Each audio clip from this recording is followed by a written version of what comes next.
여보, 당신이 왜 여기에? 저를 아십니까?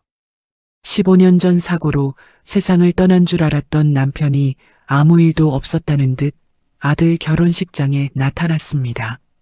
경자는 숨을 들이쉬는 것조차 잊은 채 그 자리에 굳어 서 있었습니다.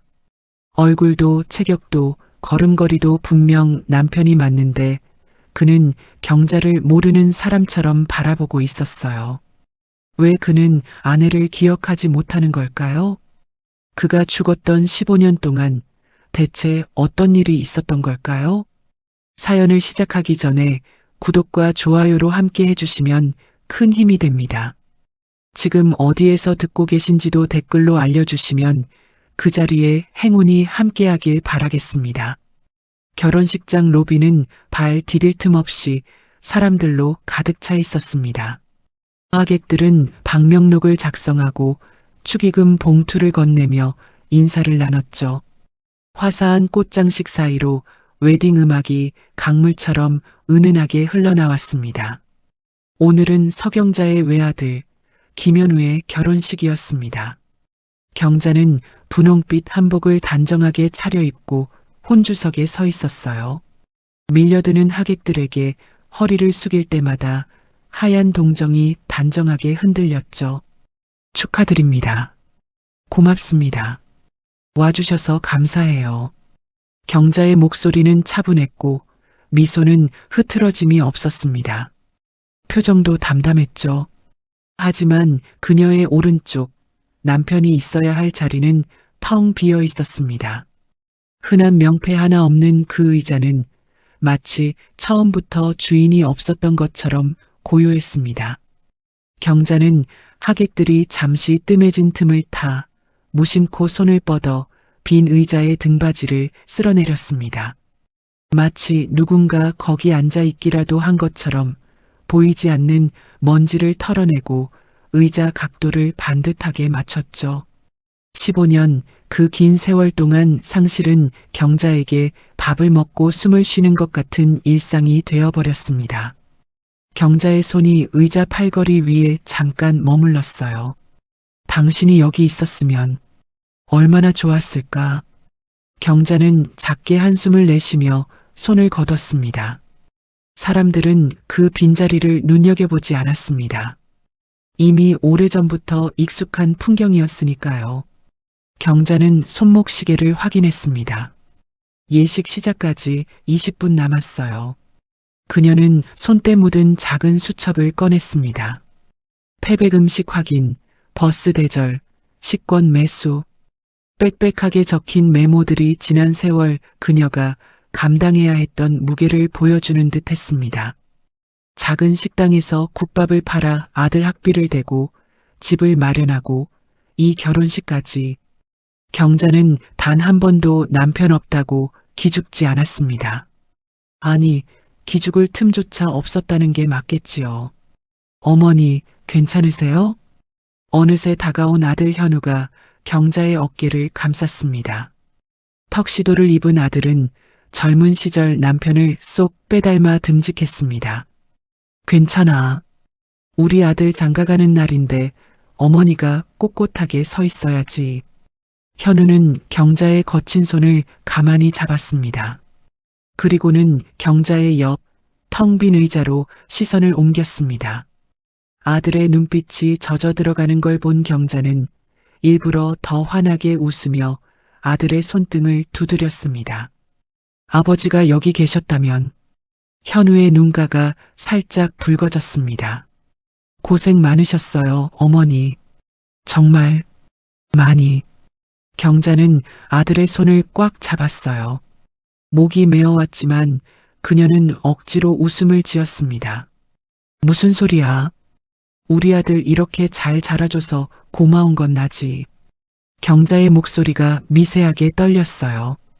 현우는 어머니의 떨리는 손을 느꼈지만 더 이상 말하지 않았습니다. 그는 어머니가 지난 세월 얼마나 많은 것을 혼자 견뎌왔는지 알고 있었어요. 얼마나 많은 밤을 홀로 울었을지도요. 경자는 손수건으로 눈가를 가볍게 눌렀습니다. 어머니, 화장 번지겠어요. 현우가 걱정스럽게 말했어요. 괜찮아. 경자는 손수건을 다시 접어 한복 속주머니에 넣었습니다. 그리고 다시 시계를 확인했어요. 예식 시작 10분 전이었습니다. 사람들이 예식장 안으로 들어가기 시작했어요. 경자도 자리에서 일어났습니다. 그녀는 빈 의자를 다시 한번 바라봤어요. 손끝으로 의자 등받이를 마지막으로 쓸어내렸습니다. 여보, 우리 아들 이렇게 잘 컸어요. 경자는 작게 속삭이듯 혼잣말을 했어요. 그리고 조용히 고개를 돌렸습니다. 상실은 이미 오래전에 일상이 되어버렸습니다. 슬픔도 그리움도 모두 정리된 것처럼 보였어요. 하지만 가슴 한구석은 여전히 텅 비어 있었죠. 경자는 예식장 문 앞에 섰습니다. 깊게 숨을 들이마셨어요. 오늘은 아들의 인생에서 가장 중요한 날이었습니다. 그리고 경자에게는 15년 동안 혼자 지켜온 일상이 마침내 결실을 맺는 날이기도 했죠. 그녀는 예식장 안으로 들어서기 직전 마지막으로 뒤를 돌아봤습니다. 로비 한쪽 혼주석의 빈 의자가 여전히 그 자리에 있었어요. 경자는 길게 숨을 내쉬며 시선을 거뒀습니다. 가슴속 한구석이 시렸지만 그녀는 다시 앞을 향했어요. 지금까지는 모든 것이 계획대로 흘러가고 있었습니다. 예식장 안은 은은한 조명으로 가득했습니다. 하객들이 자리에 앉고 사회자의 안내 멘트가 흘러나왔어요. 경자는 혼주석 맨 앞자리에 앉아 단 위를 바라봤습니다. 곧 현우가 입장할 예정이었어요. 경자는 터질 듯한 가슴속 떨림을 가라앉히려 아래 집술을 꾹 물었습니다. 그때 예식장 뒷문이 조용히 열렸어요. 신부 측 귀빈들이 들어오기 시작했습니다. 사람들의 시선이 일제히 그쪽으로 향했어요. 경자도 무심코 고개를 돌렸습니다. 정장을 입은 중년 남성들과 여성들이 천천히 걸어 들어왔습니다. 품위 있고 묵직한 분위기가 예사롭지 않았죠. 주변 하객들이 작게 속삭였습니다. 저분들 신부 아버지 회사분들 아니야? 맞아, 저 사람 사장님이잖아. 경자는 별 관심 없이 시선을 거두려 했어요. 그런데 그 순간 한 남자가 시야 끝에 걸려들었습니다. 귀빈석 뒤쪽으로 걸어 들어오는 남자였어요. 경자의 시선이 자석에 이끌리듯 그 남자에게 고정됐습니다. 키가 크고 어깨가 넓었습니다. 몸에 딱 맞는 정장을 입은 모습이 낯설면서도 기이할 정도로 익숙했습니다. 남자는 주변 사람들과 가볍게 인사를 나누며 자리를 찾아 앉았어요. 경자는 숨이 턱 막히는 것 같았습니다. 아니야. 설마. 남자의 옆모습, 날렵한 턱선의 각도, 귓바퀴의 모양, 와이셔츠 깃 위로 보이는 목덜미 라인까지 15년 전 매일 아침 넥타이를 매주던 그 남편의 선이었습니다. 경자는 눈을 크게 뜨고 남자를 뚫어지게 응시했습니다. 남자가 자리에 앉으며 고개를 살짝 돌렸습니다. 그 순간 경자의 심장이 쿵 하고 내려앉았습니다.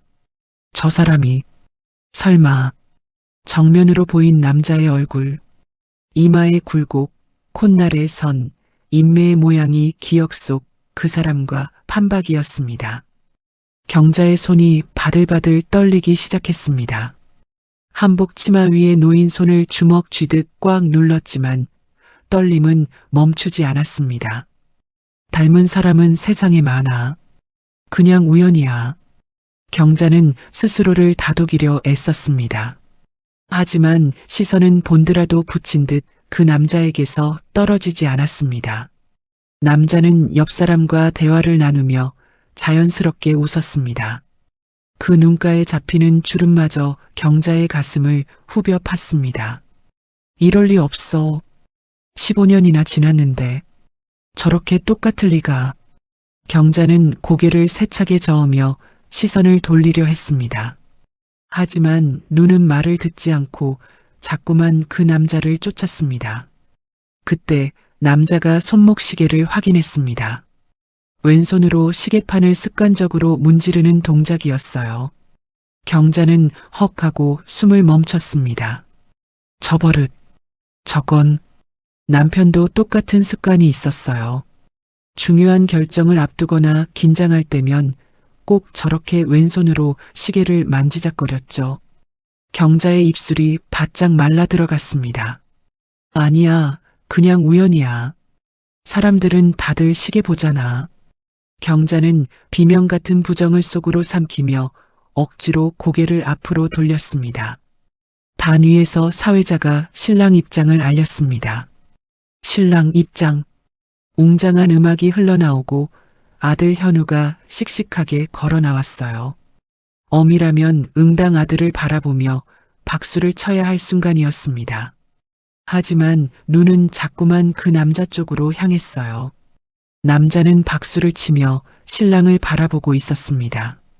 손뼉을 치는 리듬이 남들보다 반 템포 느렸습니다.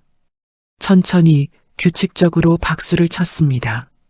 경자는 그 박수 소리를 듣는 순간 온몸이 석고상처럼 굳어버렸습니다. 저 박수, 저 리듬. 남편은 박수를 천천히 쳤습니다. 아들의 학예회 때도 운동회 때도 모두가 빠르게 환호할 때 혼자서만 묵직하게 끊어서 느린 박수를 쳤죠. 경자의 귓가에 예식장 음악 소리는 사라지고 오직 그 느린 박수 소리만 천둥처럼 들려왔습니다. 심장이 불규칙하게 요동치기 시작했습니다. 가슴이 조여들고 숨이 제대로 쉬어지지 않았습니다. 옆자리에 앉은 친척이 경자를 걱정스럽게 쳐다봤어요. 괜찮으세요?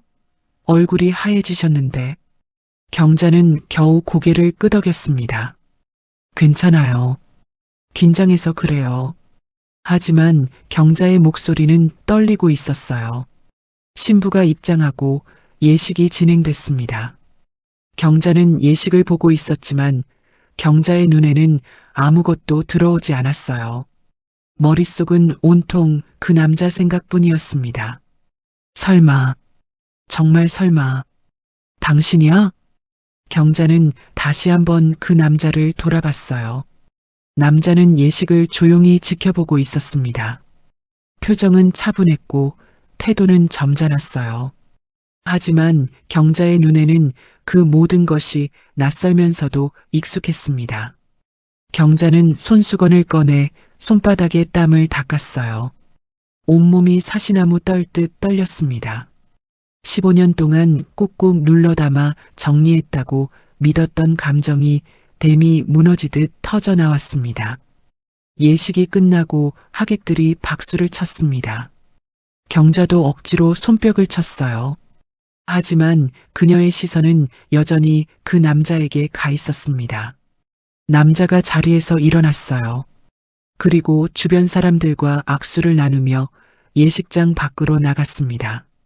경자는 그 뒷모습을 끝까지 지켜봤어요. 걸음걸이, 어깨의 움직임, 고개를 돌리는 각도까지요. 모든 것이 기억과 겹쳤습니다. 경자는 비틀거리며 자리에서 일어났어요. 다리에 힘이 풀려 주저앉을 뻔했습니다. 이건 착각이야. 그럴 리 없어. 경자는 스스로에게 체면을 걸듯 부정했지만 가슴속 확신은 이미 걷잡을 수 없이 커지고 있었습니다. 15년을 지켜온 경자의 단단한 세상이 완전히 균열을 일으키며 깨지는 순간이었습니다.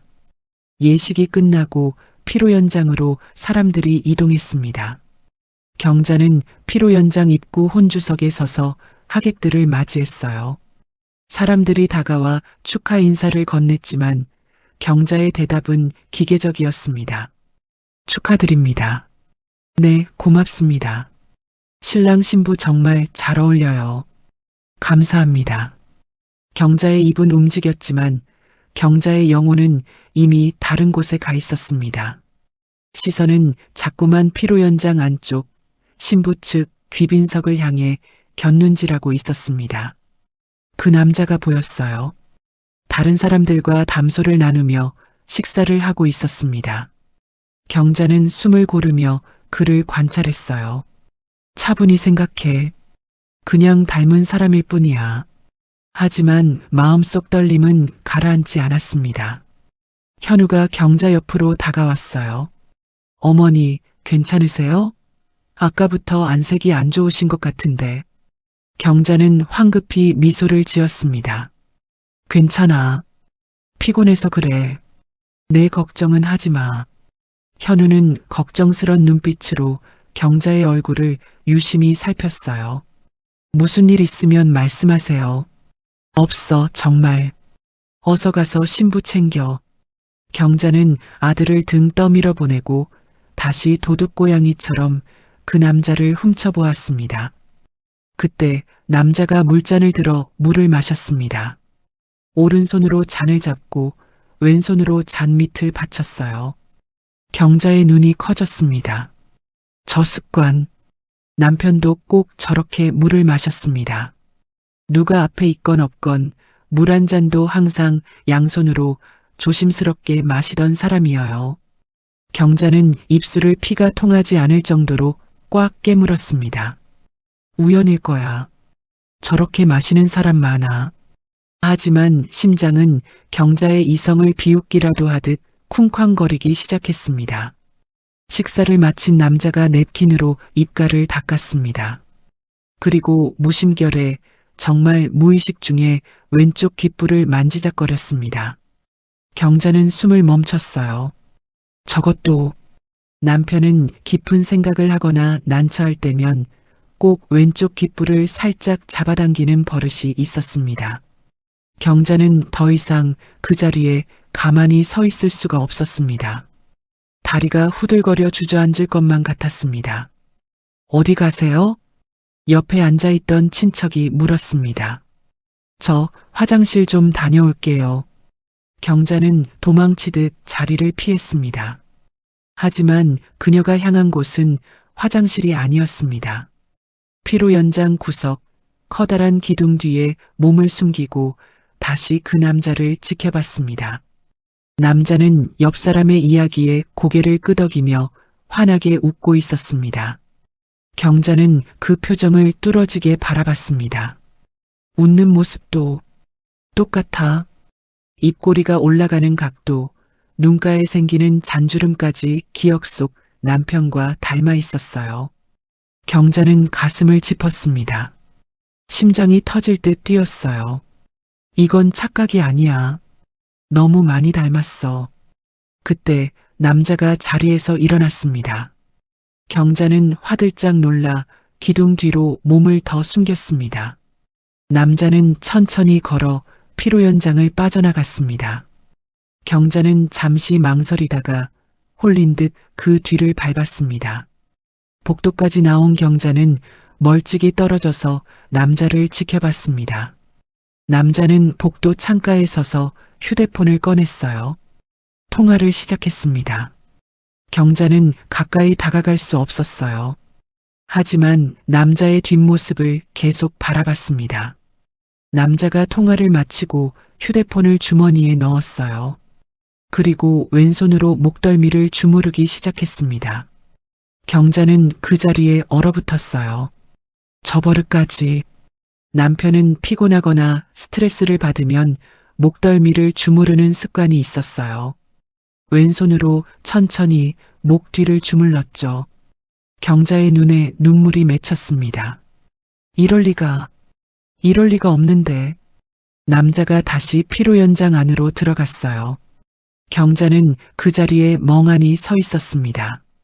다리에 힘이 풀려 벽에 기댔어요. 15년 전에 당신은 죽었어. 경자는 떨리는 손으로 핸드백을 열었습니다. 지갑 속 낡은 사진 한 장을 꺼냈어요. 남편의 사진이었습니다. 15년 전 사고 나기 전에 찍은 사진이었죠. 경자는 사진을 들고 다시 피로 연장 안을 들여다봤어요. 남자가 자리에 앉아 있는 모습이 보였습니다. 경자는 사진과 남자의 얼굴을 번갈아 봤어요. 15년이라는 세월이 있었지만 닮은 점이 너무 많았습니다. 경자의 손이 심하게 떨리는 바람에 사진이 바닥으로 떨어졌습니다. 경자는 소스라치게 놀라 허겁지겁 사진을 주워 품에 안았습니다. 마치 남편을 다시 잃어버리기라도 할까봐 겁내는 사람처럼요. 어머니, 여기 계셨어요? 갑자기 뒤에서 목소리가 들렸습니다. 경자는 깜짝 놀라 뒤를 돌아봤어요. 현우의 친구였습니다. 아, 응.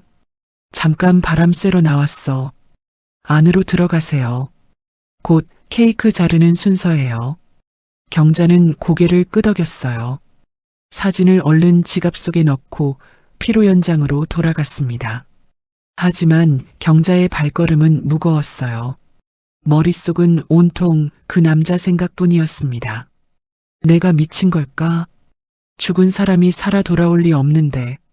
경자는 혼주석에 다시 앉았어요. 아들 현우와 며느리가 행복한 얼굴로 케이크 칼을 잡았습니다. 하객들이 환호하며 박수를 쳤습니다. 경자도 기계적으로 손뼉을 쳤지만 그녀의 눈은 신랑 신부가 아닌 다른 곳을 향해 있었습니다. 귀빈석의 그 남자는 온화한 미소를 지으며 박수를 치고 있었습니다.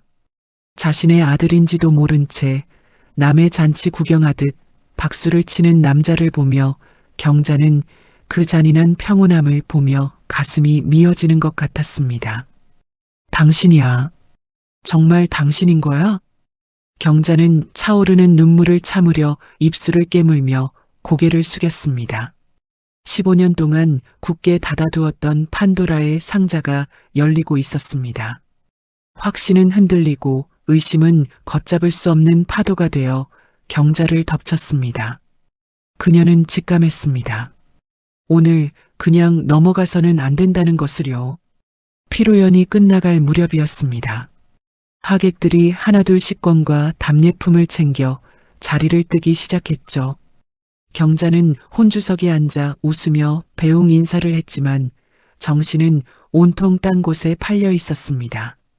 그녀의 시선은 집요하게 귀빈석을 맴돌았습니다. 그 남자는 아직 자리에 앉아 있었습니다. 경자는 마른 침을 삼켰습니다. 더 이상 모른 척할 수 없어. 경자는 자리에서 일어나 신부 쪽 하객들이 모여 있는 곳으로 걸어갔습니다. 신부의 어머니가 인사를 건넸어요. 사부인, 오늘 정말 수고 많으셨어요. 고맙습니다. 사부인께서도 애쓰셨습니다. 경자는 옷자락을 꽉 쥐며 최대한 아무렇지 않은 척 물었습니다. 저기, 혹시 뭐 좀 여쭤봐도 될까요? 네, 말씀하세요. 아까 귀빈석에 앉으셨던 분들이 누구신지. 인상이 참 좋으셔서요. 신부 어머니는 경자의 질문에 밝게 웃었어요. 아, 저희 남편 회사분들이에요. 임원진들이죠. 그 중에 키가 크시고 정장을 입으신 분 계셨는데요.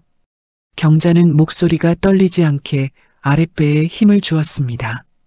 사부인은 고개를 끄덕였어요. 아, 차민석 사장님 말씀이시군요. 경자는 심장이 쿵 내려앉는 걸 느꼈습니다. 차민석? 사장님이요? 네, 저희 남편 회사랑 거래하시는 분이에요. 해외 사업을 하시는데 아주 성공하신 분이죠. 경자는 무너져 내리는 표정을 숨기려 애써 입꼬리를 올렸습니다. 어떤 사업을 하시는데요? 정확히는 잘 모르겠는데 동남아 쪽에서 물류 사업을 한다고 들었어요. 그러시군요. 사부인은 경자의 창백해진 얼굴을 의아한 듯 바라봤습니다. 왜 그러세요? 혹시 아시는 분이세요? 경자는 황급히 고개를 저었어요. 아니에요. 그냥 인사를 못 드린 것 같아서요. 아, 그러셨구나. 저분 정말 좋은 분이에요. 예의도 바르시고요. 경자는 억지로 아주 힘겹게 미소를 지었습니다. 그렇군요. 감사합니다. 경자는 도망치듯 자리를 떠나 화장실 쪽으로 향했어요. 인적이 드문 복도 구석에 몸을 기대고 깊게 숨을 들이마셨습니다. 차민석? 그 이름은 경자에게 낯설었어요. 남편의 이름은 김태수였습니다. 하지만 얼굴은, 습관은, 흉터는 모두 김태수와 같았어요. 경자는 떨리는 손으로 휴대폰을 꺼내 포털 사이트를 열었습니다. 검색창에 차민석 세 글자를 입력하는 손가락이 차갑게 식어 있었습니다. 몇 개의 기사가 나타났습니다. 동남아 물류업계의 신성, 차민석 대표, 해외 사업 성공 사례, 차민석 사장 인터뷰. 경자는 기사를 클릭했어요. 화면에 뜬 사진을 보고 경자는 하마터면 휴대폰을 떨어뜨릴 뻔했습니다. 사진 속 남자는 분명 아까 그 남자였습니다. 자신감 넘치는 미소, 하지만 눈가의 주름 하나까지 남편이었습니다. 경자는 홀린 듯 기사 내용을 읽어 내려갔어요. 차민석 대표는 15년 전 해외에서 사업을 시작해 현재 동남아 물류업계에서. 경자는 그 대목에서 멈췄습니다. 15년 전. 손끝이 얼어붙었어요. 15년 전. 그 숫자는 경자에게 단순한 숫자가 아니었습니다. 경자의 삶이 송두리째 무너져 내린 지옥 같은 해였습니다. 경자의 입술이 바짝 말랐어요. 2010년 3월 15일. 그 날짜는 뼈에 새겨진 듯 잊을 수가 없었습니다. 남편이 해외 건설 현장에서 사고를 당한 날, 새벽에 걸려온 전화 한 통으로 세상이 끝났던 날이었습니다. 사고가 있었습니다. 신원 확인이 어렵습니다. 시신 훼손이 너무 심합니다. 경자는 휴대폰을 쥔 손에 피가 통하지 않을 정도로 힘을 주었습니다. 당시 경찰은 소지품과 의복으로만 신원을 추정했었습니다. DNA 검사도 제대로 이루어지지 않았어요. 외국에서 일어난 사고였고 시신 상태가 좋지 않았기 때문이었습니다. 일주일 후 사망 판정이 내려졌어요. 2010년 3월 22일 사망 판정. 그 날짜도 경자의 가슴에 새겨져 있었습니다. 경자는 다른 기사들도 찾아봤어요. 하지만 모든 기사가 비슷했습니다. 차민석의 현재 사업에 대한 이야기만 있을 뿐 과거는 공백으로 남아 있었어요. 어디 출신인지, 어느 대학을 나왔는지, 가족은 누구인지에 대한 정보가 전혀 없었습니다. 그저 15년 전 해외에서 사업을 시작했다는 모호한 표현뿐이었어요. 경자는 휴대폰 화면을 뚫어지게 바라봤습니다. 15년 전, 해외, 과거 기록 없음. 모든 퍼즐 조각이 소름 끼치도록 맞아떨어지고 있었습니다. 남편의 사고 시기, 장소, 그리고 뭉개진 신원 확인 절차까지요. 경자는 벽에 등을 기대고 주르륵 미끄러져 내렸습니다. 다리에 힘이 풀려 서 있을 수가 없었습니다. 만약 그때 잘못 판정된 거라면 심장이 터질 듯 두근거렸습니다. 만약 화장한 시신이 남편이 아니었고 만약 내 남편이 살아있었다면. 경자는 지갑에서 남편 사진을 꺼냈어요. 늘 지갑 속에 넣고 다니던 사진이었습니다. 15년이 지나 색이 바랬지만 남편의 얼굴은 선명했어요. 경자는 휴대폰 속 차민석 사진과 남편 사진을 번갈아 봤습니다. 세월은 흘렀어도 두 사람은 한 사람이었습니다. 이목구비, 체격, 그리고 본능이 말하는 느낌까지요. 경자는 사진을 가슴에 꽉 끌어안았습니다. 확인해야 해. 정확하게. 더 이상 우연이라고, 착각이라고 넘길 수 없었습니다. 경자는 휴대폰으로 당시 사고를 담당했던 경찰서 번호를 검색했습니다. 통화 버튼을 누르려던 손가락이 공중에서 멈칫했습니다. 어떻게 말하지? 15년 전에 죽은 남편이 살아있을지도 모른다고? 경자는 휴대폰을 내렸습니다. 감정이 아니라 차분한 이성이 필요했습니다. 경자는 다시 포털 사이트를 열어 차민석에 대해 더 깊이 검색했습니다. 회사 정보, 사업 내역, 인터뷰 기사까지 하나도 빠짐없이 캡처했습니다. 그리고 머릿속으로 남편의 사고 기록과 하나하나 대조했습니다. 사고 날짜와 사업 시작일의 일치, 사고 장소와 사업 근거지의 일치. 우연이라기엔 너무나 많은 것이 필연처럼 겹쳐 있었습니다. 경자는 로비 한쪽 의자에 털썩 주저앉았습니다. 피로 연장으로 돌아갈 힘조차 남아있지 않았습니다. 그녀는 두 손으로 얼굴을 감쌌습니다. 태수, 정말 당신이야? 눈물이 핑 돌았지만 입술을 깨물며 참았습니다. 지금은 울 때가 아니었습니다. 정확하게 확인해야 했습니다. 피로연이 끝나갈 무렵 하객들이 하나둘 자리를 털고 일어났습니다. 경자는 혼주석에서 사람들을 배웅하면서도 시선은 자꾸만 귀빈석 쪽을 향했습니다. 차민석이 자리에서 일어나 정장 재킷 단추를 잠그고 있었습니다. 지금 놓치면 끝이야. 경자는 마른 침을 삼키고 심호흡을 했습니다. 그래, 미친 척하자. 확인해야 해. 경자는 신부 측 부모님이 있는 테이블로 다가갔습니다. 사부인이 먼저 경자를 보고 반갑게 웃었습니다. 사부인, 오늘 고생 많으셨어요. 식사는 좀 하셨어요? 네, 덕분에 잘 치렀습니다. 저기, 사부인, 실례가 안 된다면 잠시 드릴 말씀이 있는데요. 경자의 조심스러운 태도에 사돈내외가 귀를 기울였습니다. 경자는 최대한 겸손하고 간절한 표정을 지었습니다. 다름이 아니라 먼 길 오셨는데 호텔 뷔페 음식만 대접해서 보내드리기가 영 마음이 쓰여서요. 저희 집이 여기서 택시로 딱 10분 거리거든요. 어머, 사돈댁이에요? 사부인이 놀란 눈치를 보이자 경자는 서둘러 덧붙였습니다. 거창한 건 아니고요. 제가 미리 끓여둔 전복죽이 좀 있어서요. 오늘 너무 긴장하셔서 속도 불편하실 텐데 따뜻한 집밥 한 술 뜨고 가시면 제 마음이 편할 것 같아서 그럽니다. 사돈 맺은 기념으로 차 한 잔이라도 올리고 싶고요.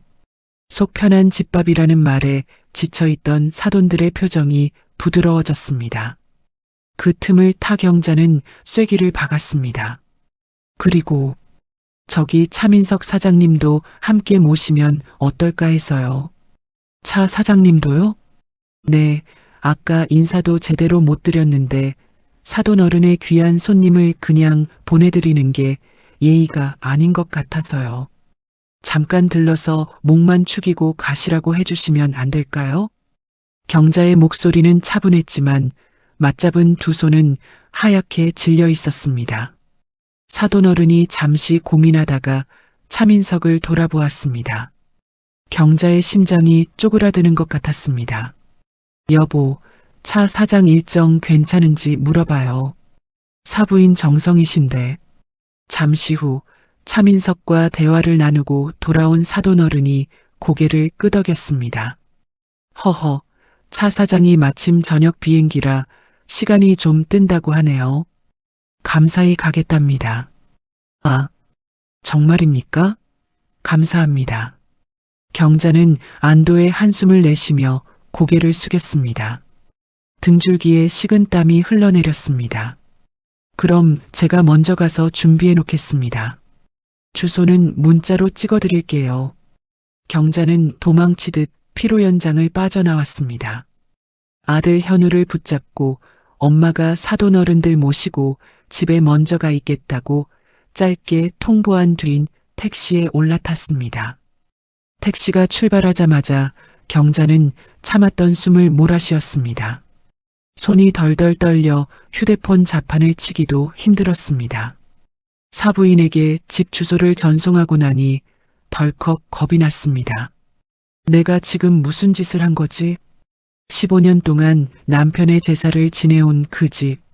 남편의 칫솔 하나, 양말 한 짝도 버리지 못하고 그대로 둔 그 집으로 기억을 잃은 남편을 손님이라는 이름으로 불러들이고 말았습니다. 택시는 빠르게 익숙한 골목으로 접어들었습니다. 경자는 차창 밖을 보며 입술을 깨물었습니다. 당신이 맞다면 그 문지방을 넘는 순간 알겠지. 몸이 기억할 테니까. 집에 도착한 경자는 빛의 속도로 움직였습니다. 불편한 한복을 벗어던지고 평소 입던 편한 옷으로 갈아입었습니다. 냉장고를 열어 미리 손질해둔 전복과 불린 쌀을 꺼냈습니다. 사실 사돈을 위해 준비한 게 아니었습니다. 혹시나 식이 끝나고 아들이 배고플까봐 준비해둔 것이었죠. 하지만 지금 그건 중요하지 않았습니다. 달그락거리는 그릇 소리, 보글보글 끓는 냄비 소리, 익숙한 부엌의 소음이 경자의 떨리는 마음을 조금 진정시켜 주었습니다. 참기름 냄새가 고소하게 집안을 채웠습니다. 남편이 생전에 참 좋아했던 경자표 전복죽 냄새였습니다. 냄새. 그래, 이 냄새를 맡으면 기억날지도 몰라. 경자는 식탁을 닦고 또 닦았습니다. 수저를 놓다가 손이 멈췄습니다. 남편이 쓰던 밥그릇. 경자는 잠시 망설이다가 손님용 그릇 대신 남편이 쓰던 밥그릇을 꺼내 식탁 한쪽에 놓았습니다. 이건 경자가 놓은 덫이자 마지막 희망이었습니다. 딩동. 초인종 소리가 정막을 깼습니다. 경자는 앞치마에 물 묻은 손을 닦으며 현관으로 달려갔습니다. 심장이 입 밖으로 튀어나올 것만 같았습니다. 문을 열자 사돈 내외가 웃으며 서 있었습니다. 그리고 그 뒤 훤칠한 키의 차민석이 서 있었습니다. 남편이 살던 집 현관 앞에 죽은 줄 알았던 남편이 서 있는 기막힌 광경. 어서 오세요. 누추하지만 들어오세요. 경자는 최대한 밝게 웃으며 길을 터주었습니다. 사돈 내외가 먼저 들어서고 마지막으로 차민석이 들어올 차례였습니다. 차민석이 구두를 벗으려다 멈칫했습니다. 경자의 시선이 그의 발끝에 꽂혔습니다. 현관턱이 조금 높아서 처음 오는 사람들은 다들 비틀거리는 곳이었습니다. 그런데 차민석은 구두를 벗자마자 아주 자연스럽게 오른발을 들어 문턱을 가볍게 넘어섰습니다. 마치 매일 드나들던 사람처럼. 경자는 숨이 턱 막혔습니다. 차민석은 자신이 무슨 행동을 했는지도 모르는 눈치였습니다. 그는 거실로 들어서며 킁 하고 코를 벌름거렸습니다. 집 안가득한 참기름 냄새를 맡은 그의 표정이 묘하게 일그러졌습니다. 초대해 주셔서 감사합니다. 정중한 인사였지만 그의 눈동자는 심하게 흔들리고 있었습니다. 익숙한 냄새, 몸이 기억하는 공간. 경자는 떨리는 주먹을 등 뒤로 감추며 확신했습니다. 기억하고 있어. 당신 몸은 기억하고 있어. 거실에 손님들이 자리를 잡고 앉았습니다. 경자는 부엌으로 들어와 음식을 담기 시작했습니다. 편하게 앉으세요. 금방 준비할게요. 저희가 도와드릴까요? 신부 어머니가 일어나려 하자 경자는 손사래를 쳤습니다. 아니에요, 괜찮아요. 손님은 앉아 계세요. 경자는 부엌으로 들어가 냄비 뚜껑을 열었습니다. 하얀 김이 훅 피어올랐습니다. 전복죽이었습니다. 싱싱한 전복을 손질해 참기름에 달달 볶다가 불린 쌀과 함께 뭉근하게 끓여낸 음식. 남편이 생전에 참 좋아했던 메뉴였습니다. 속이 더부룩할 때면 경자가 꼭 끓여주던 남편만을 위한 보양식이었죠. 경자는 국자로 죽을 떠서 그릇에 담았습니다. 모락모락 피어오르는 김 사이로 고소한 냄새가 퍼졌습니다.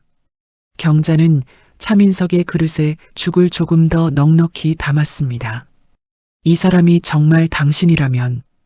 경자는 떨리는 손으로 그릇을 받쳐들고 식탁으로 나갔습니다. 별거 없지만 많이 드세요. 전복죽 끓였어요. 어머, 전복죽이에요? 세상에 이렇게 정성스럽게. 사부인이 감탄하며 말했습니다. 경자는 손님들 앞에 죽그릇을 하나씩 놓았습니다.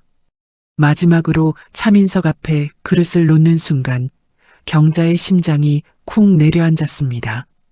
차민석이 죽을 보며 미세하게 멈칫했기 때문입니다. 전복죽이네요. 그의 목소리에 묘한 떨림이 섞여 있었습니다. 네, 속 편하시라고 준비했어요. 소화도 잘 되고요. 경자는 애써 태어난 척 자리에 앉았습니다. 식탁 위엔 김치, 깍두기, 나물, 젓갈 등 소박하지만 정갈한 반찬들이 놓여 있었습니다. 자, 드세요. 사람들이 숟가락을 들었습니다.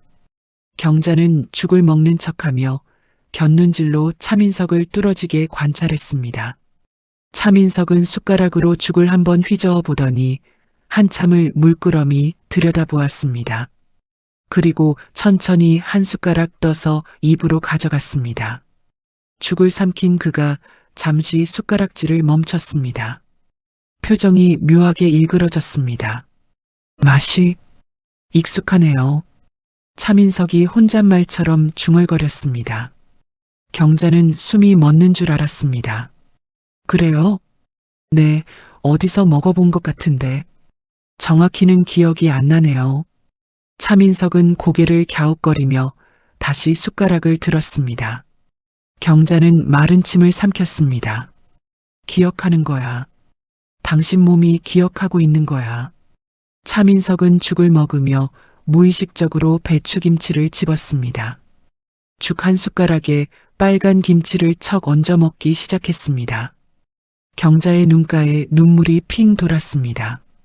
저 버릇, 남편도 꼭 그랬습니다. 죽은 밍밍해서 김치랑 먹어야 간이 맞아. 그렇게 말하며 늘 김치를 얹어 먹던 모습과 판박이었습니다. 죽이 정말 고소하고 맛있네요. 전복도 많이 들어갔어요. 신부 아버지가 칭찬했습니다. 고맙습니다. 경자는 대답했지만 시선은 차민석에게 고정되어 있었습니다. 차민석은 죽을 한 숟가락 더 떠서 호호호하고 입김을 불어 식혔습니다. 그리고 아주 조심스럽게 입에 넣었습니다. 경자는 심장이 터질 것 같아 숟가락을 놓칠 뻔했습니다. 저 습관까지. 남편은 혀가 약해서 뜨거운 걸 잘 못 먹었습니다. 항상 저렇게 아이처럼 호호 불어서 시켜 먹곤 했었죠. 차민석은 물을 마시기 위해 컵을 들었습니다. 한 모금 마신 뒤 컵을 내려놓는데 손잡이를 자기 몸쪽으로 뱅그르르 돌려놓았습니다. 경자는 숨을 들이켰습니다. 컵 돌려놓는 습관. 그래야 다음에 잡을 때 편하잖아. 생전에 남편 목소리가 귓가에 들리는 듯 했습니다. 우연이라고 하기엔 너무나 소름 끼치도록 똑같았습니다. 경자는 입맛이 뚝 떨어져 죽을 삼킬 수가 없었습니다. 눈물이 쏟아질 것 같아 입술을 꾹 깨물었습니다. 차민석은 죽을 깨끗이 비우고 숟가락을 내려놓았습니다. 그런데 그냥 두지 않고 그릇 오른쪽에 숟가락과 젓가락을 가지런히 정리해 놓았습니다. 경자의 가슴이 먹먹해졌습니다. 수저 정리하는 것까지 어머니께 배웠다던 그 반듯한 습관. 15년 세월이 흘러도 몸에 밴 습관은 지워지지 않았던 겁니다. 잘 먹었습니다. 차민석이 공손하게 인사했습니다. 맛있게 드셨다니 다행이에요. 경자는 떨리는 목소리를 감추며 겨우 대답했습니다. 죽 정말 맛있었어요. 레시피 좀 알려주세요. 사부인의 말에 경자는 억지로 미소를 지었습니다. 별거 아니에요. 참기름에 전복 달달 볶다가 쌀 넣고 푹 끓이면 돼요. 차민석은 냅킨으로 입가를 닦았습니다. 그리고 무의식적으로 왼쪽 귓볼을 만지작거렸습니다. 경자는 숨이 턱 막혔습니다. 저것도 식사 후엔 늘 귓볼을 만지던 남편의 무의식적인 버릇. 경자는 더 이상 그 자리에 앉아 있을 수가 없었습니다. 차 좀 준비할게요. 경자는 도망치듯 부엌으로 들어갔습니다. 조리대를 짚고 서서 거친 숨을 몰아쉬었습니다. 참았던 눈물이 주르르 뺨을 타고 흘러내렸습니다. 틀림없어. 저 사람은 당신이야. 모든 것이 남편이었습니다. 음식 취향, 먹는 방식, 작은 손버릇까지. 그는 김태수였습니다. 경자는 눈물을 훔치고 찻잔을 꺼냈습니다. 손이 떨렸지만 심호흡을 하며 진정시켰습니다. 찻잔에 차를 따르며 경자는 손잡이 방향을 맞췄습니다. 남편이 가장 편해하던 오른쪽 방향. 경자는 차민석의 찻잔 손잡이를 3시 방향으로 정확히 돌려놓았습니다. 쟁반을 들고 거실로 나갔습니다. 차 드세요. 경자는 차민석 앞에 찻잔을 놓았습니다. 차민석은 찻잔을 보더니 망설임 없이 손잡이를 잡고 들어 올렸습니다. 손잡이가 오른쪽에 있어 아주 자연스럽게 잡혔습니다. 마치 늘 그렇게 마셔왔던 것처럼요. 차가 향이 좋네요. 감사합니다. 경자는 찻잔을 쥔 그의 손을 뚫어지게 바라보았습니다. 투박한 손가락 마디, 손등에 붉어진 핏줄, 손목 안쪽에 희미한 흉터, 모든 게 기억 속 그 사람이었습니다. 차민석은 차를 마시고 찻잔을 내려놓았습니다. 소파에 몸을 기대며 거실을 둘러보던 그의 시선이 벽에 걸린 액자에 멈췄습니다. 경자와 아들 현우가 함께 찍은 가족사진. 차민석의 표정이 묘하게 굳어졌습니다. 저 아이가 오늘 신랑이군요. 네, 저희 아들이에요. 경자의 목소리가 파르르 떨렸습니다. 차민석은 사진 속 아들의 얼굴을 한참 동안 바라보았습니다. 그의 이마에 식은땀이 송골송골 맺혔습니다. 괜찮으세요? 아, 네. 조금 더운 것 같네요. 차민석은 손수건으로 땀을 닦았지만 안색은 창백해 보였습니다. 어머, 시간이 벌써 이렇게 됐네요. 이제 그만 일어나야겠어요. 사부인의 말에 사람들이 자리에서 일어났습니다. 차민석도 일어나려는데 순간 휘청거렸습니다. 괜찮으세요? 사돈어른이 그를 부축했습니다. 죄송합니다. 갑자기 현기증이 나서요. 차민석은 한 손으로 이마를 짚었습니다. 경자의 가슴이 철렁했습니다. 물이라도 드릴까요? 아니요, 괜찮습니다. 나가서 바람 좀 쐬면 나아질 겁니다. 차민석은 고개를 저으며 현관으로 향했습니다. 신발을 신으면서 그는 다시 한번 집안을 휘둘러 보았습니다. 그의 눈동자가 심하게 흔들리고 있었습니다. 여기가 어딘지, 내가 왜 여기에 있는지 혼란스러워하는 눈빛. 초대해 주셔서 감사했습니다. 차민석의 목소리가 미세하게 떨렸습니다. 아니에요. 와주셔서 제가 고마워요. 경자 역시 울먹이는 목소리로 답했습니다. 두 사람의 시선이 허공에서 얽혔습니다. 차민석은 경자를 보며 무언가 말하려는 듯 입을 열었지만 이내 다물어 버렸습니다. 안녕히 가세요. 네, 잘 먹고 갑니다. 차민석은 고개를 숙이고 현관문을 나섰습니다. 경자는 문가에 서서 그들이 계단을 내려가는 모습을 지켜보았습니다. 멀어지는 차민석의 뒷모습, 계단을 내려가는 발걸음이 위태로워 보였습니다. 경자는 문을 닫자마자 그 자리에 허물어지듯 주저앉았습니다. 다리에 힘이 하나도 없었습니다. 눈물이 복물 터지듯 쏟아져 나왔습니다. 당신이었어. 정말 당신이었어. 경자는 두 손으로 얼굴을 감싸고 꺽꺽거리며 울었습니다. 15년 만에 제 발로 집에 돌아온 남편. 내가 차려준 밥을 먹고 내 아들의 사진을 보고 갔지만 그는 이곳을 기억하지 못했습니다. 나를 알아보지도 못했습니다. 경자는 현관 바닥에 웅크린 채 한참을 흐느꼈습니다. 확신은 들었지만 증명할 길이 막막했습니다. 무엇보다 가슴 아픈 건 남편의 텅 빈 눈동자였습니다. 경자는 눈물을 닦고 비틀거리는 걸음으로 식탁으로 갔습니다. 차민석이 앉았던 자리, 그가 깨끗이 비운 밥그릇이 덩그러니 놓여 있었습니다. 경자는 떨리는 손으로 그 빈 그릇을 들어 올렸습니다. 아직 온기가 남아있는 그릇을 가슴에 품었습니다. 그리고 또다시 왈칵 눈물을 쏟았습니다. 여보, 당신 정말, 당신 맞지? 차가 호텔을 향해 매끄럽게 달렸습니다. 민석은 뒷좌석에 깊숙이 몸을 묻고 창밖을 멍하니 바라보았습니다.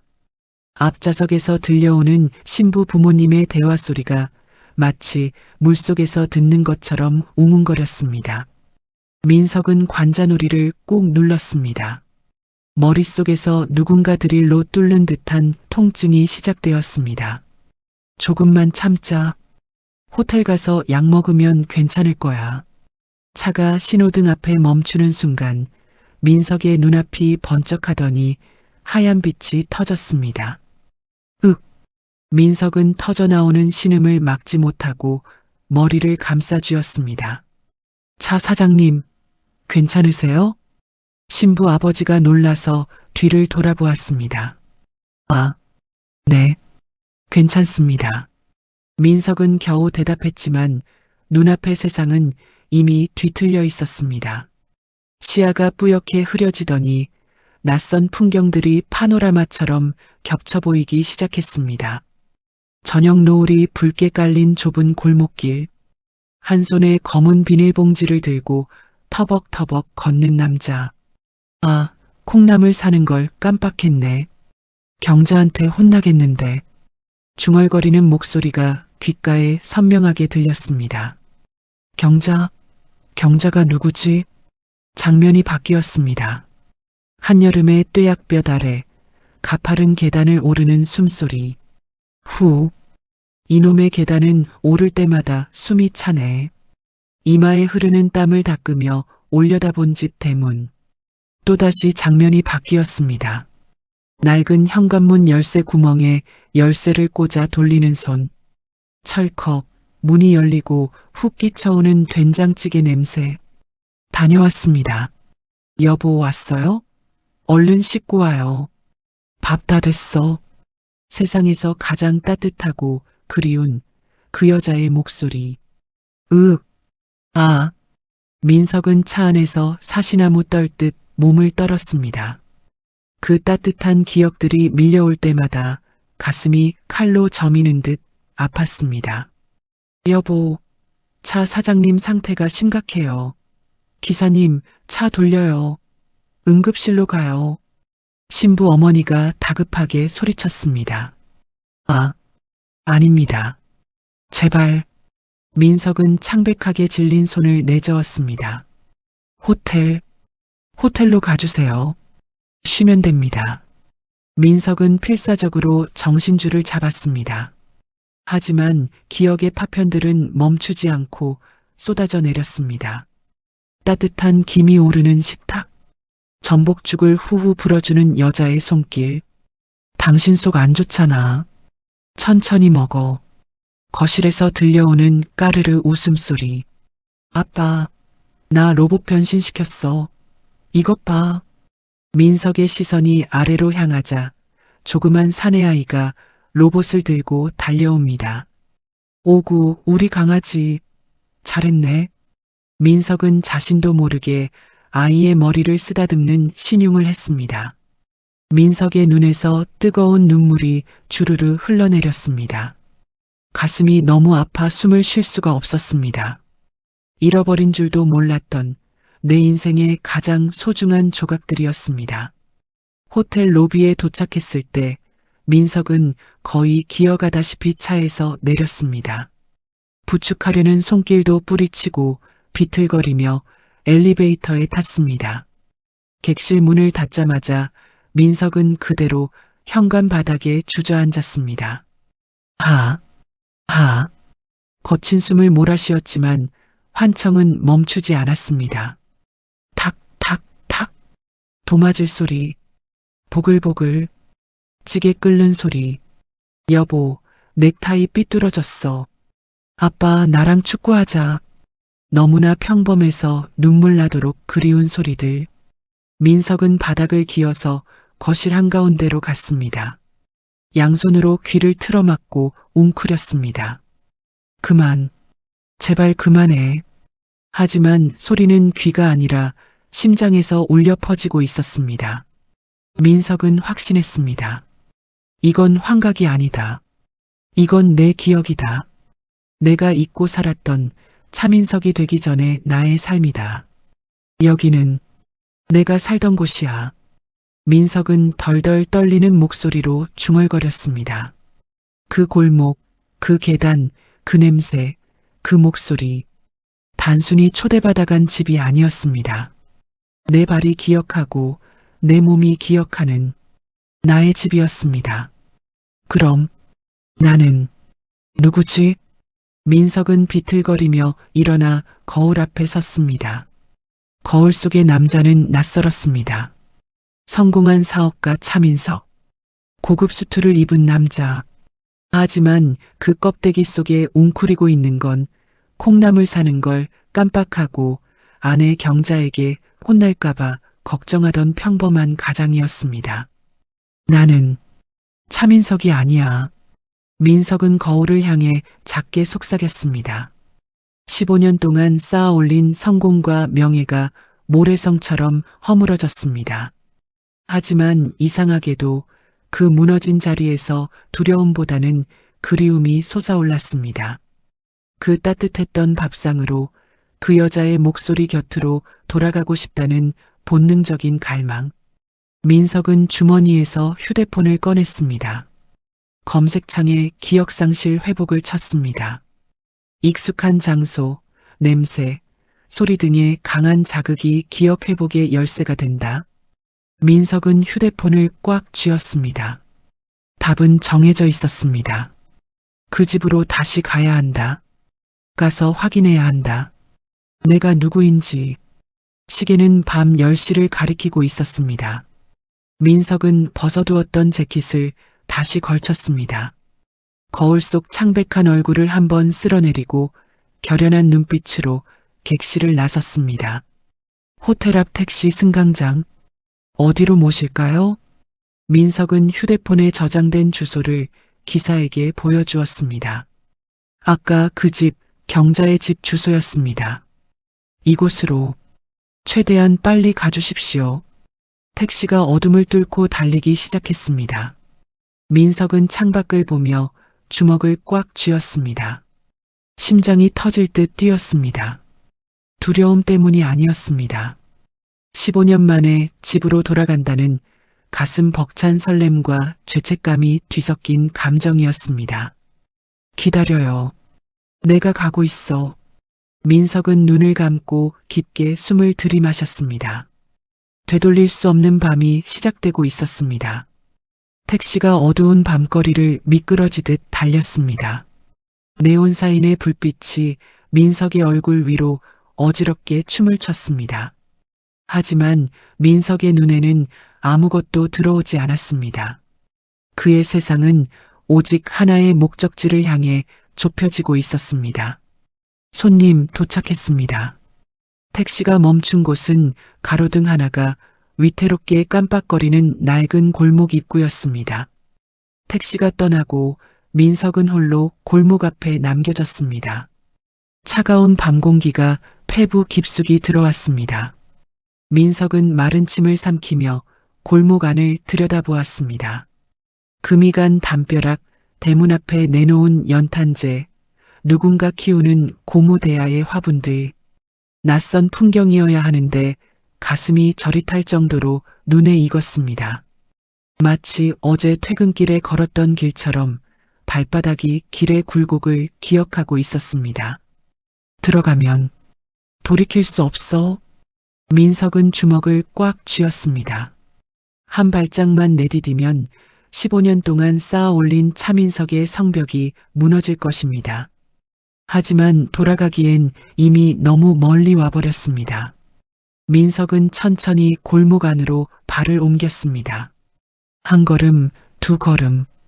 걸음마다 머릿속에서 과거의 환영들이 유령처럼 피어올랐습니다. 같은 골목, 눈이 펑펑 쏟아지던 겨울밤, 한 손엔 붕어빵 봉지를 들고 다른 손으론 옷깃을 여미며 종종 걸음을 치던 자신. 아, 추워. 빨리 가서 애들 줘야지. 민석은 비틀거리며 담벼락을 짚었습니다. 두통이 아니라 가슴이 터질 것 같은 통증이었습니다. 붕어빵? 그래, 붕어빵을 자주 샀었지. 민석은 가파른 계단 앞에 멈춰 섰습니다. 고개를 들어 계단 끝 희미한 불빛이 새어나오는 그 집을 올려다보았습니다. 심장이 쿵쿵거리며 귓가에서 북소리를 냈습니다. 민석은 무의식적으로 구두 앞코로 계단 첫 단을 톡, 톡 두드렸습니다. 신발에 묻은 흙이나 눈을 털어내던 오래된 습관.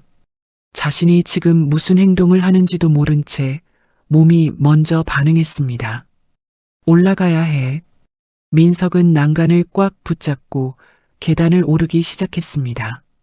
다리가 천근만근 무거웠지만 멈추지 않았습니다.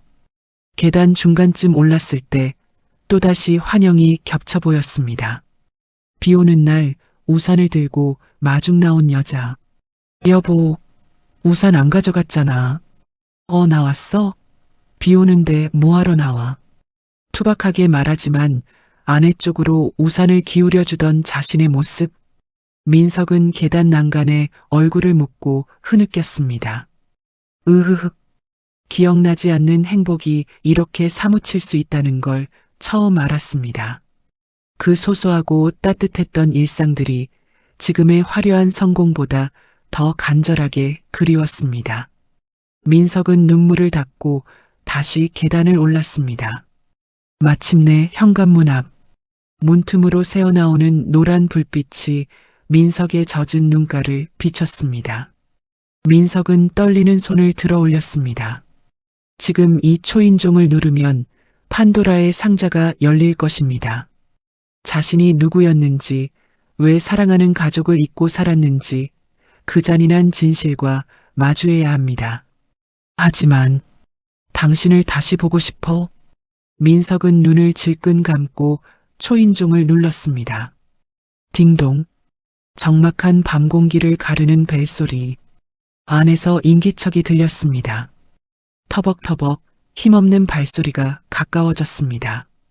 문이 열렸습니다. 경자가 서 있었습니다. 화장은 다 지워져 있었고 옷도 갈아입지 못한 채 한복 속치마 차림 그대로였습니다. 얼마나 울었는지 눈은 퉁퉁 부어 있었고 헝클어진 머리카락이 뺨에 붙어 있었습니다. 그 처연한 모습에 민석의 가슴이 덜컥 내려앉았습니다. 경자는 민석을 보고 숨을 멈췄습니다. 귀신이라도 본 듯 커다래진 눈에서 눈물이 주르륵 흘러내렸습니다. 사장님? 경자의 목소리가 갈라져 나왔습니다. 이 밤중에. 왜? 민석은 아무 말도 할 수가 없었습니다. 목이 메어 말이 나오지 않았습니다. 그저 멍하니 경자의 얼굴을, 그 젖은 눈동자를 바라볼 뿐이었습니다. 한참의 침묵 끝에 민석이 겨우 입술을 뗐습니다. 목소리가 형편없이 떨리고 있었습니다. 죄송합니다. 늦은 시간에. 그런데 여기가 너무 그리워서요. 그립다는 말. 기억나지 않는데 그립다는 그 모순된 고백에 경자의 눈동자가 심하게 흔들렸습니다. 경자는 입을 틀어막고 오열을 삼켰습니다. 들어오세요. 경자가 비틀거리며 길을 터주었습니다. 민석은 홀린 듯 현관 안으로 발을 들였습니다. 신발을 벗고 거실로 들어서는 순간 익숙한 공기가 그를 감쌌습니다. 오래된 벽지 냄새, 가구의 배치, 그리고 식탁 위에 덩그러니 놓인 자신이 비운 빈 밥그릇. 민석은 그 자리에 못 박힌 듯 멈춰 섰습니다. 다리에 힘이 풀려 주저앉을 것만 같았습니다. 뒤에서 경자가 문을 닫는 소리가 들렸습니다. 철컥. 이제 세상과 단절된 두 사람만의 공간. 민석은 천천히 뒤를 돌아 경자를 마주 보았습니다. 결단의 시간은 끝났습니다. 이제 15년 동안 묻혀있던 진실이 입을 열 차례였습니다. 거실에는 숨소리조차 들리지 않는 무거운 침묵이 흘렀습니다. 민석은 소파 앞에 엉거주춤 서서 집안을 둘러보았습니다. 경자는 부엌 식탁을 짚고 서서 꿈인지 생시인지 모를 눈으로 그를 바라보고 있었습니다. 민석은 홀린 듯 거실 벽으로 다가갔습니다. 벽에 걸린 커다란 액자, 경자와 아들 현우가 학사모를 쓰고 찍은 가족사진이었습니다. 민석의 시선이 사진 속 청년에게 멈췄습니다. 오늘 결혼식을 올린 신랑, 그리고 아까 차 안에서 환영으로 보았던 로봇 장난감을 들고 뛰어오던 꼬마 아이. 민석의 가슴이 둔기로 맞은 듯 먹먹해졌습니다. 앉으세요. 경자가 물기 어린 목소리로 권했습니다. 민석은 고개를 끄덕이고 소파에 앉았습니다. 낡았지만 관리가 잘 된 가죽 소파. 앉는 순간 엉덩이에 닿는 쿠션의 꺼짐 정도까지 익숙했습니다. 경자는 맞은편 소파에 앉았습니다. 두 사람 사이 놓인 낮은 테이블. 경자는 떨리는 손을 감추려 테이블 위에 물컵을 만지작거렸습니다.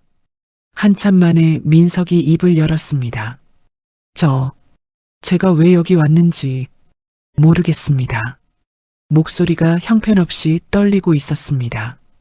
그런데 발이 저절로 움직였습니다. 여기가 너무 사무치게 익숙해서.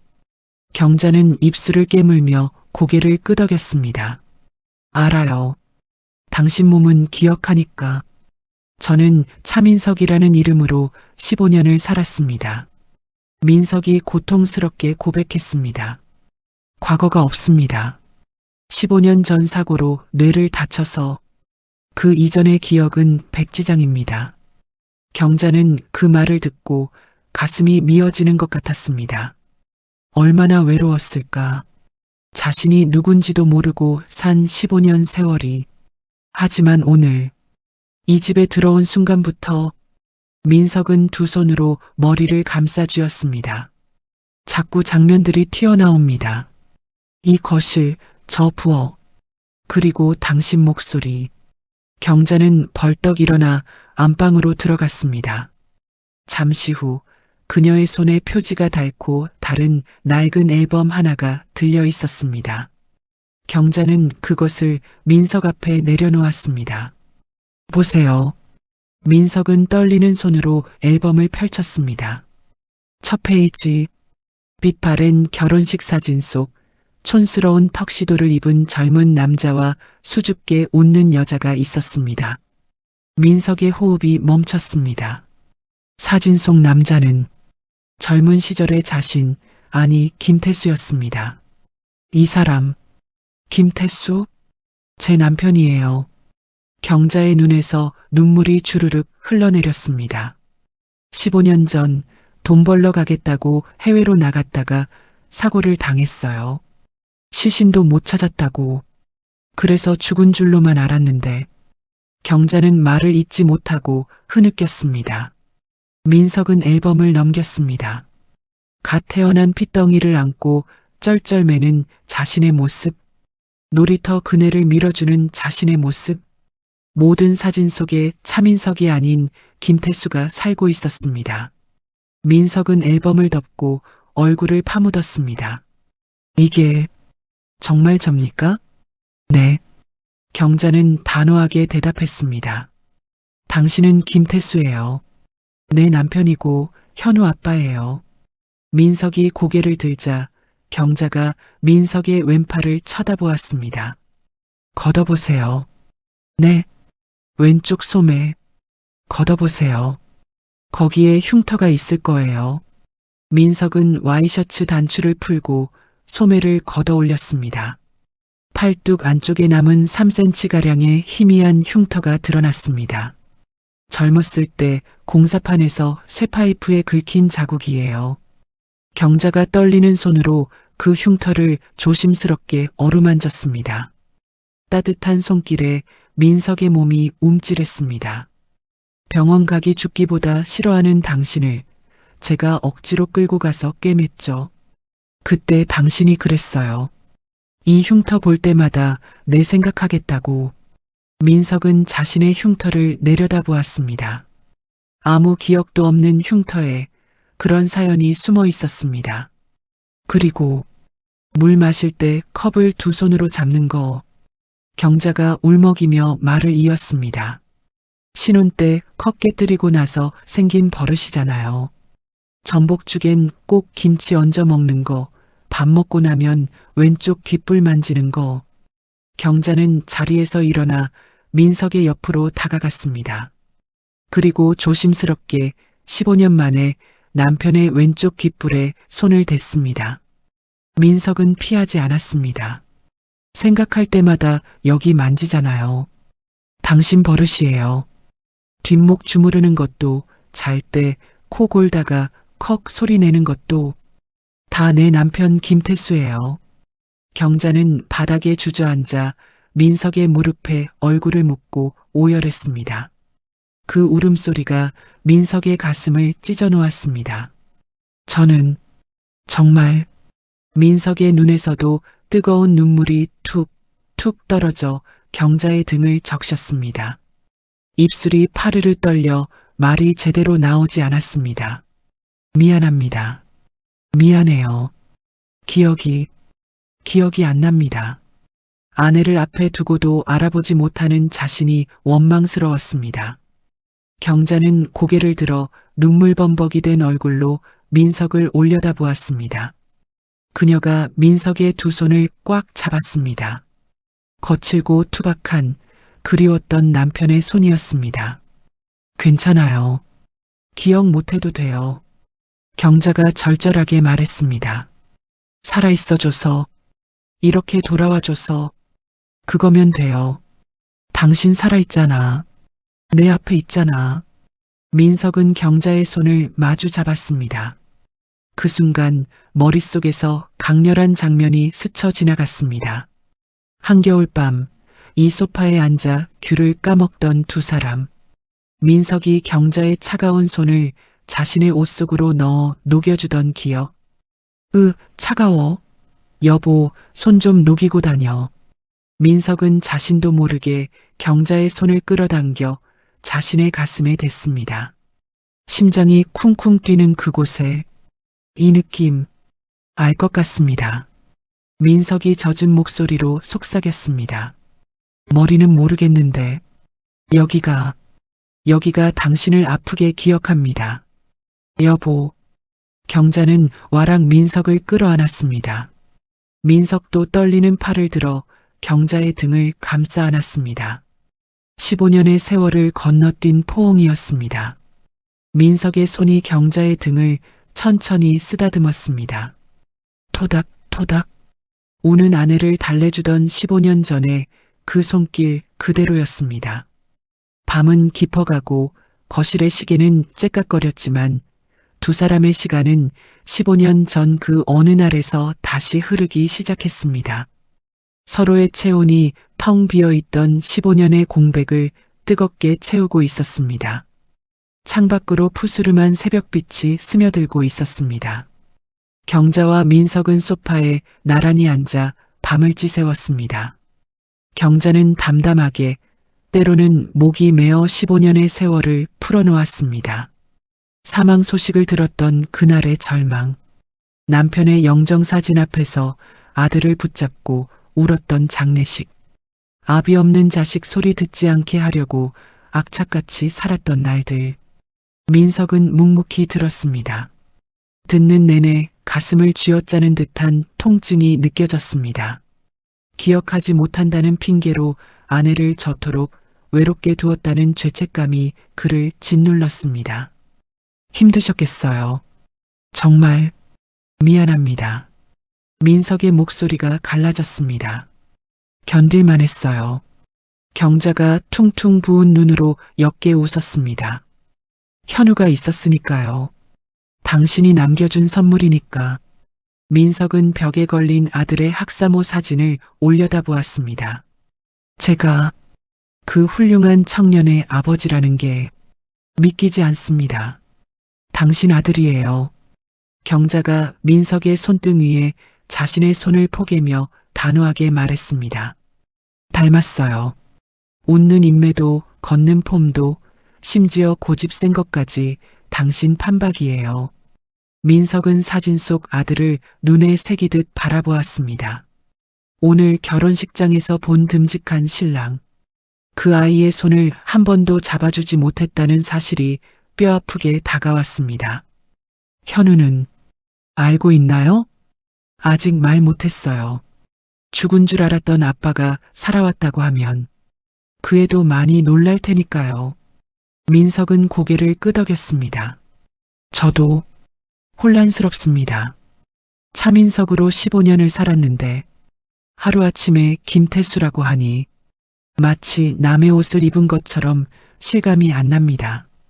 경자는 민석의 손을 더 꽉 쥐었습니다. 천천히 해요. 기억이 돌아오든 안 돌아오든 상관없어요. 당신이 억지로 김태수가 되려고 애쓰지 않아도 돼요. 정말 괜찮겠습니까? 네. 당신이 살아있다는 것, 내 눈앞에 있다는 것, 그거면 충분해요. 민석은 경자의 손을 마주 잡았습니다. 거칠어졌지만 세상에서 가장 따뜻한 온기였습니다. 어느덧 창밖으로 붉은 해가 떠올랐습니다. 새벽의 정적을 깨고 아침이 밝아오고 있었습니다. 이제 어떻게 하시려고요? 경자가 조심스럽게 물었습니다. 민석은 창밖을 응시했습니다. 돌아가서 정리를 좀 해야겠습니다. 정리요? 네. 회사 일도 있고 얽혀 있는 관계들도 있으니까요. 당장 모든 걸 버릴 순 없지만 무엇이 중요한지는 알았습니다. 민석은 시선을 돌려 경자를 바라보았습니다. 시간이 조금 필요할지도 모릅니다. 하지만 약속할게요. 다시는 당신 혼자 두지 않겠습니다. 경자는 고개를 끄덕였습니다. 기다릴게요. 15년도 기다렸는데 며칠 더 기다리는 게 대수겠어요? 민석은 자리에서 일어났습니다. 무거운 엉덩이를 떼며 그는 현실로 돌아갈 준비를 했습니다. 일단 호텔로 가보겠습니다. 네, 조심히 가요. 두 사람은 현관으로 향했습니다. 민석은 구두를 신으며 잠시 멈칫했습니다. 발이 떨어지지 않았습니다. 다시 와도 되겠습니까? 경자가 활짝 웃었습니다. 그 미소가 민석의 가슴을 울렸습니다. 당연하죠. 여긴 당신 집이에요. 언제든 문은 열려 있어요. 감사합니다. 저를 잊지 않고 기다려줘서. 민석은 현관문을 열고 나갔습니다. 계단 위에 서서 좁은 골목을 내려다보았습니다. 아침 햇살이 비추는 골목은 어제와 달리 따뜻해 보였습니다. 조심히 가세요. 민석은 계단을 한 칸 한 칸 천천히 내려갔습니다. 중간쯤 내려가다 참지 못하고 뒤를 돌아보았습니다. 경자가 문 앞에 서서 손을 흔들고 있었습니다. 민석도 마주 손을 흔들었습니다. 가슴 한구석이 찡해왔습니다. 골목을 빠져나와 큰 길에서 택시를 잡았습니다. 호텔로 가주세요. 택시 안에서 민석은 자신의 손을 내려다보았습니다. 경자의 온기가 손바닥에 문신처럼 남아 있었습니다. 나는 김태수다. 입속으로 낯설지만 뭉클하고 그리운 그 이름을 굴려보았습니다. 호텔 객실에 들어서니 차가운 공기가 그를 반겼습니다. 어젯밤 벗어던진 재킷이 소파에 널브러져 있었습니다. 화려하고 세련된 호텔방이었지만 왠지 모르게 춥고 삭막하게 느껴졌습니다. 민석은 창가에 서서 서울 시내를 내려다보았습니다. 출근길 차량들이 빽빽하게 도로를 메우고 있었습니다. 선택해야 해. 차민석으로서의 성공한 삶, 김태수로서의 되찾은 가족. 하지만 민석은 고개를 저었습니다. 둘 중 하나를 버리는 게 아니었습니다. 15년 동안 쌓아 올린 차민석의 능력과 재력. 그걸 버리는 게 아니라 이제는 가족을 위해 써야 했습니다.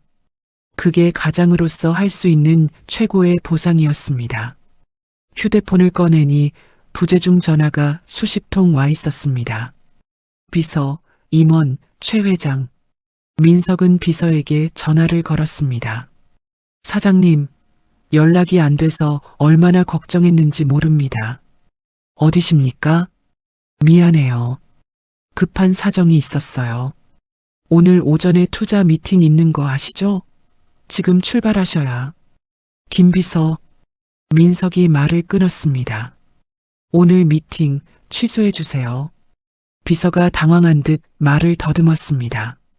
네. 하지만 이건 회장님도 참석하시는 중요한. 알아요. 하지만 지금 내 몸 상태가 말이 아니에요. 도저히 나갈 수가 없어요. 민석은 침착하지만 단호하게 말했습니다. 이번 주 일정은 전부 미루거나 취소해 주세요. 당분간은 휴식이 필요합니다. 사장님, 혹시 무슨 큰일이라도 나중에 설명할게요. 그리고 내 소재 묻는 연락은 당분간 받지 않겠습니다. 부탁해요. 전화를 끄는 민석은 휴대폰을 테이블 위에 내려놓았습니다. 화면이 꺼지며 검은 정적이 흘렀습니다. 회사에서의 후폭풍, 최 회장의 노여움. 감당해야 할 일들이 산더미였지만 지금 민석의 머릿속엔 오직 하나뿐이었습니다.